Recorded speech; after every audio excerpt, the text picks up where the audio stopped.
Boy, oh boy, where do I start? Kylian Mbappe. I've held out hope. I'm not a Kylian Mbappe. I'm a fan, but I'm not a Kylian Mbappe D rider. You guys, I don't ride his nuts.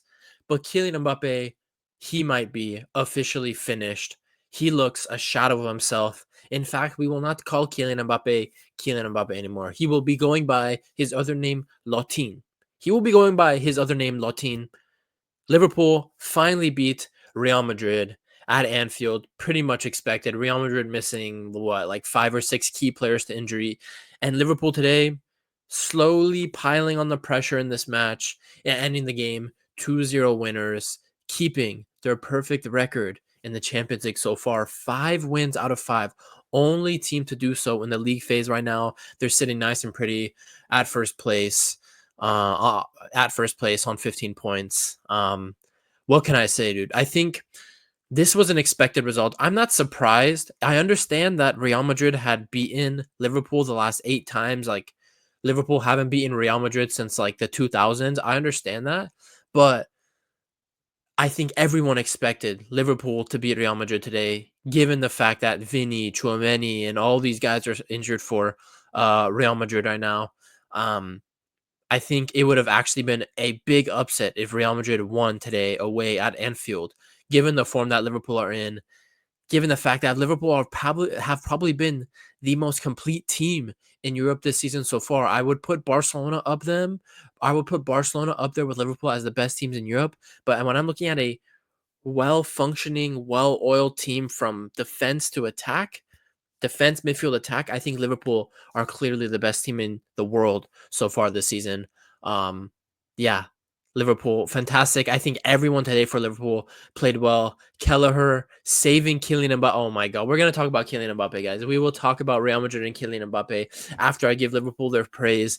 Kelleher, man, fantastic performance today.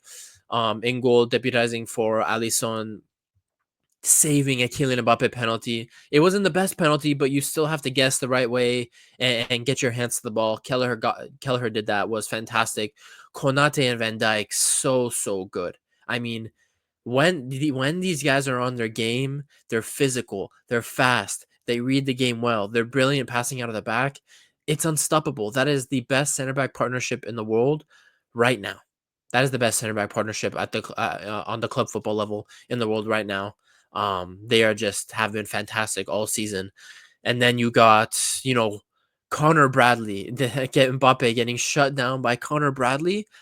Conor Bradley, wow. Conor Bradley had a great game today. He got the assist for the McAllister goal. Robertson was all right. He gave up that penalty against Lucas Vasquez, although I think penalties like that shouldn't be given. It's so clear to me that people die for these penalties, and I think there needs to be a rule change in the penalty rules, whatever the hell you call them. It is so clear at times that these players within the tiniest touch of contact, if you touch them like this, they're flopping. They're flopping into the Bermuda Triangle. They're going submarine diving to find the Loch Ness monster and the megalodon. Like, I think it's crazy, but he gave it the penalties. Robertson was all right.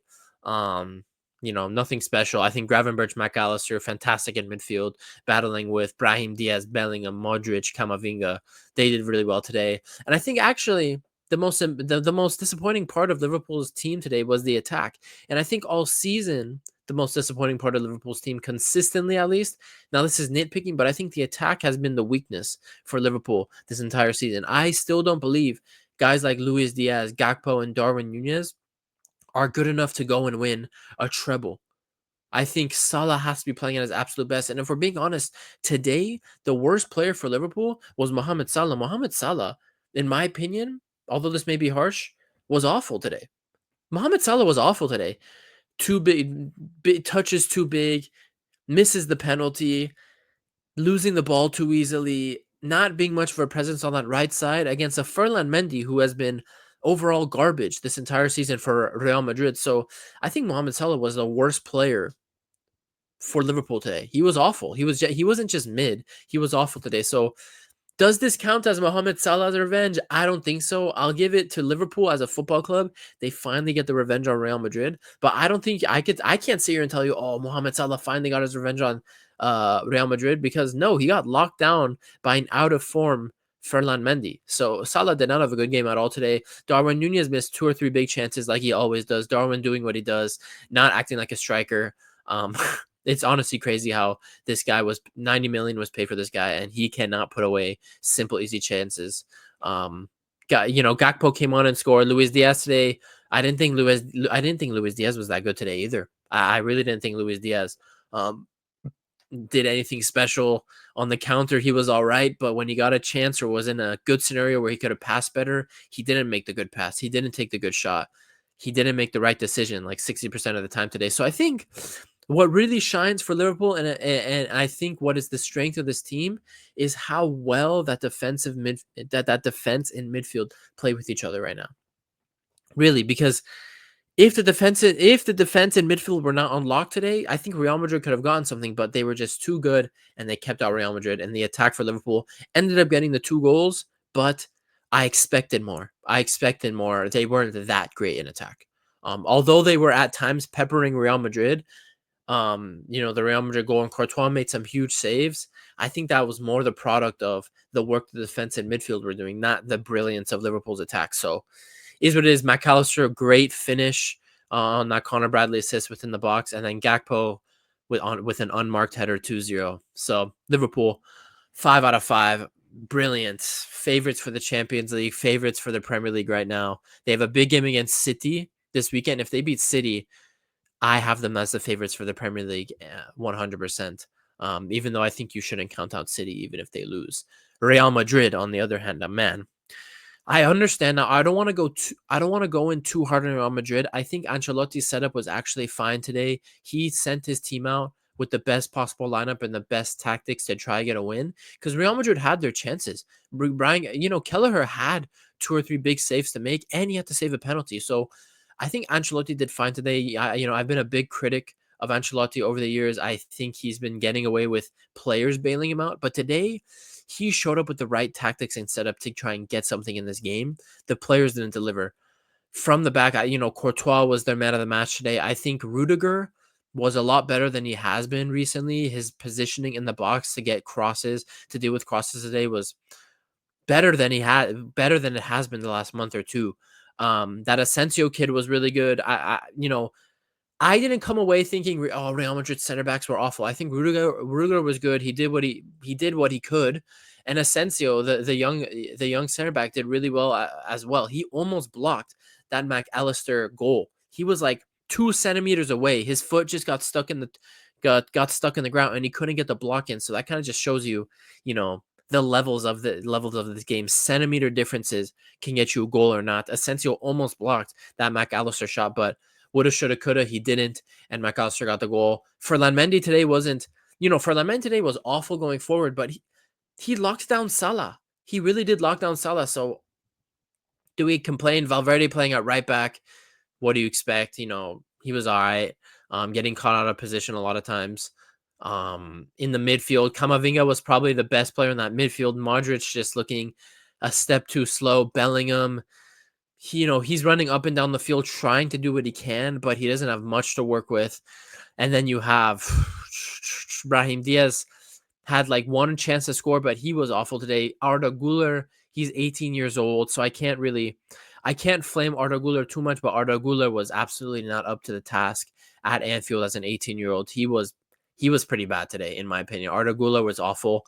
That's no fault of his own. He's very young. Arda Güler is very young, and he did what he could. It just wasn't popping off for him. And then obviously the big disappointment, Kylian Mbappe. Now, I'm a fan of Kylian Mbappe. I think he's a brilliant player. But I'm not a member of Kylian Mbappe HQ. I will not ride for Kylian Mbappe.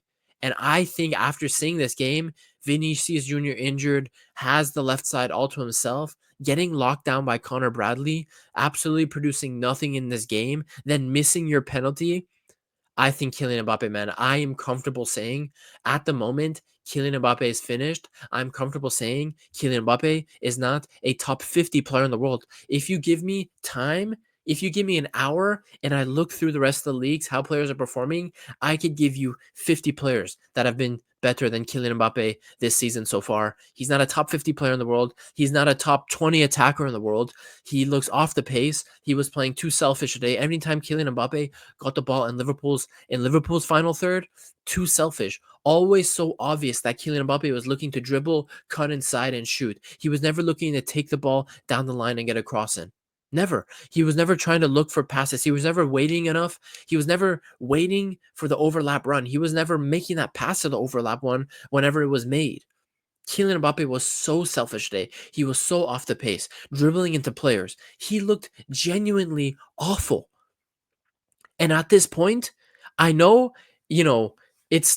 should you judge him against the best team in the world when there's so many injuries? You probably shouldn't be too critical of him. But in a game today where you're playing against Conor Bradley as your main opposition in defense, having the left side completely to yourself without Rodrigo and Vinicius Jr. there to occupy that space, he produced absolutely nothing.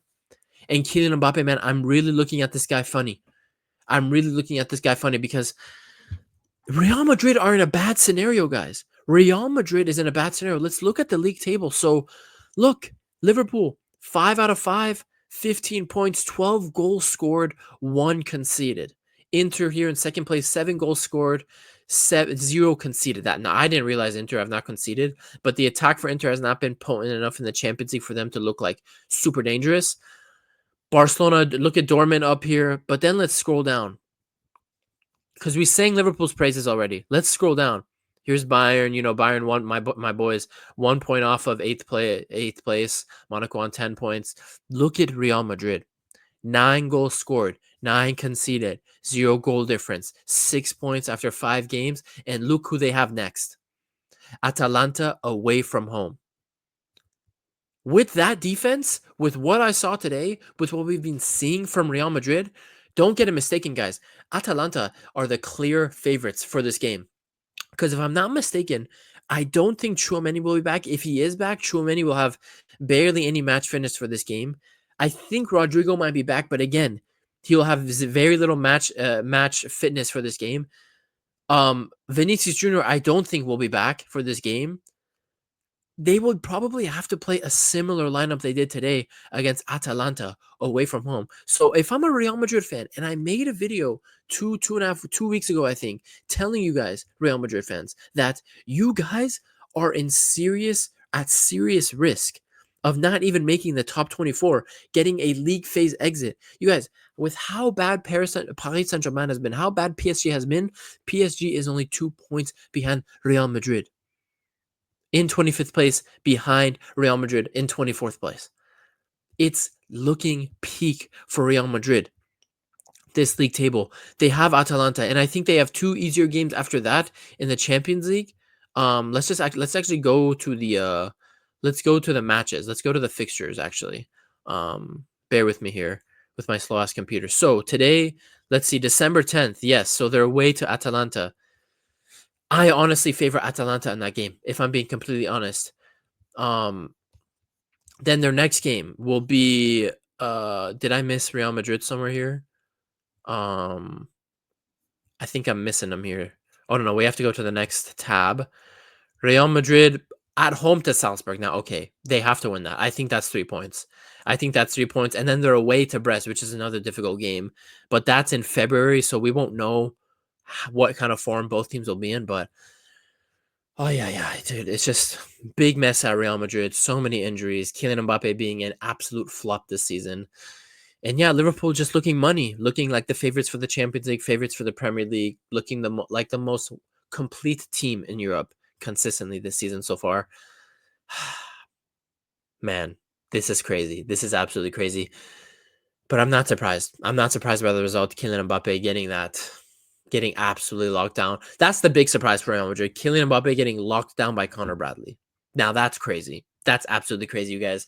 It's been your boy Hikaki Puya. Real Madrid fans, don't jump off the ledge. There's more to life than football. Liverpool fans, let's see. The only issue I have with Liverpool is when I watch the Liverpool performance, they can be better in attack. They created chances, right?